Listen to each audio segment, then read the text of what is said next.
So now we're going to continue with hindrances, obstacles that's in the way when we want to move forward to what we think is important.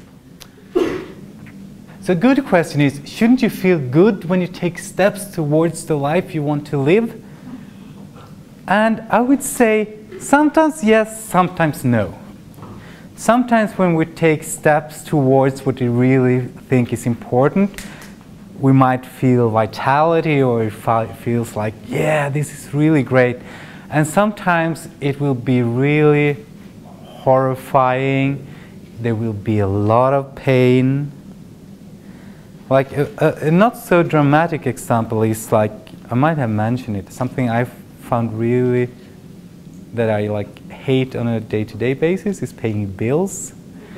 So it's like, I don't feel, yay, now I'm gonna open the envelopes and I'm going to pay my bills and it's gonna be such a drag, I love it.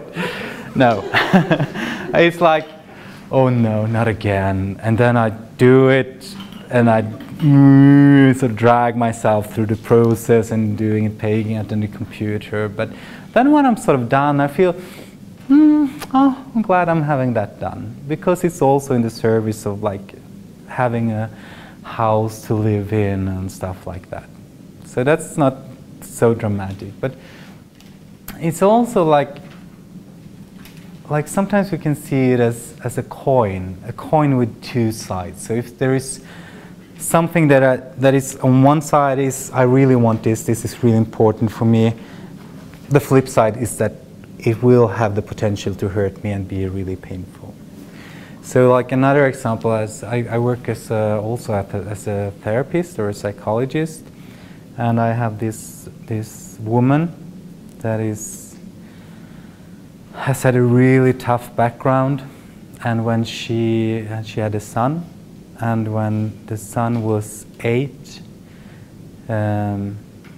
people found out that she was using drugs, and she couldn't keep her son, and she just decided to give up and started doing drugs and lived on the streets of Stockholm for 10 years.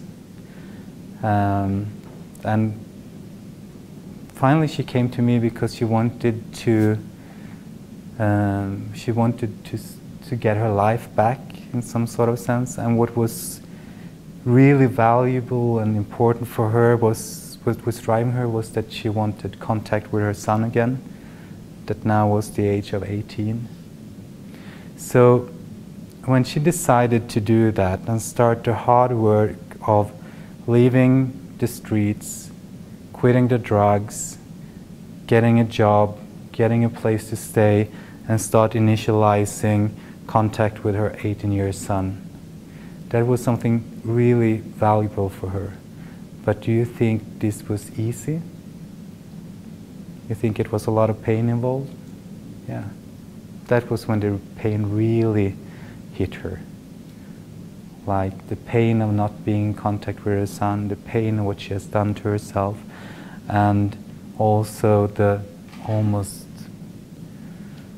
task to really get back when she had sort of lost so much. So the values helped her get going, and she's doing quite fine right now, but it's been a really painful process, and still is in many ways.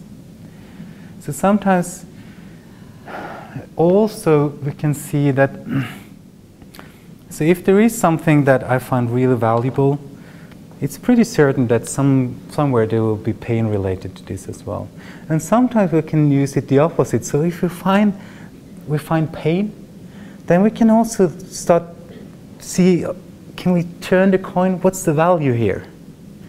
So like for someone that is suffering from social phobia and it suffers, then probably it is because there is something important there, like that this person would like to be able to communicate and relate to other people, maybe stand in front of other people and talk.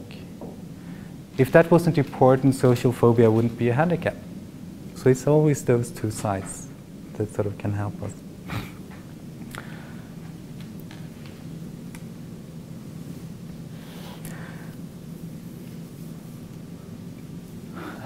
Yeah, this is just another little story about how you can deal with hindrances that turn up. So if oh, there is my value, I'm gonna go that way, and I'm a big soap bubble. And then a little soap bubble comes up. No, you can't go here, I'm stopping you, this is never gonna work, blah, blah, blah, blah, blah. And I was just, okay, I'll try to get rid of you, I'll try to pass you. And, there it is. Okay. No, stop, you can't go there. No, stop, you can't go there. And I try to avoid this, but I can't really get forward.